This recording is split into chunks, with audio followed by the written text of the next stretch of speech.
মূল পরামর্শ হবে রিপোর্টের ভিত্তিতে। যদি দেখা যায় যে রিপোর্টে আপনার হোমা আয়ার নর্মাল আছে, তখন আপনি আমাদের black rice, steel cuts organic oats, buckwheat মানে এই সব খাবার খেতে পারবেন।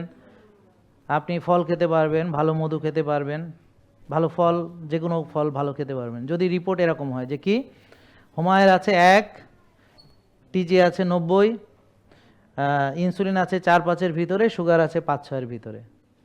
ঠিক আছে, এটা হলো, আমি জানি না ওনার রিপোর্ট কেমন, তো যদি রিপোর্ট এমন থাকে তাহলে এই খাবার উনি সব খেতে পারবে। বাট ওনাকে এখন যেটা আমি বলতে পারতেছি যে ওনাকে প্রোটিন খেতে হবে প্রায় 90 গ্রাম মিনিমাম। তো একটা ডিমে 6 গ্রাম সাধারণত অ্যাভারেজ, কম বেশি হয় ডিমের সাইজ অনুযায়ী। তারপর 100 গ্রাম মাছে 22 গ্রাম, 100 গ্রাম মাংসে 24 গ্রাম অ্যাভারেজ, তো এটা বেশ কম হয়। তো উনি অ্যাভারেজ 90 গ্রাম প্রোটিন ডেলি খেতে হবে এখন থেকে ওনাকে।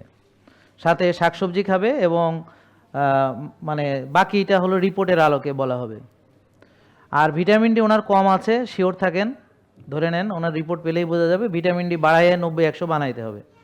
আর ওনার বানাইতে হবে মাংসপেশি। মাংসপেশি বানানোর জন্য ওনাকে অবশ্যই স্ট্রেংথ ট্রেনিং করতে হবে। তাহলে ভালো প্রোটিন খাবে, স্ট্রেংথ ট্রেনিং করবে, বা এভাবে বলতে পারেন যে মাংস খাবে মাংস বাড়ানোর জন্যে, মানে প্রোটিন খাবে, বুঝছেন, ভালো। তারপর হচ্ছে এক্সারসাইজ করবে এবং 8 ঘন্টা ঘুমাবে। এভাবে ওনার স্বাস্থ্য আরও ভালো হবে, উনি এনার্জেটিক থাকবেন। জেকে লাইফস্টাইল লিমিটেড, ওষুধ মুক্ত সুস্থ জীবন।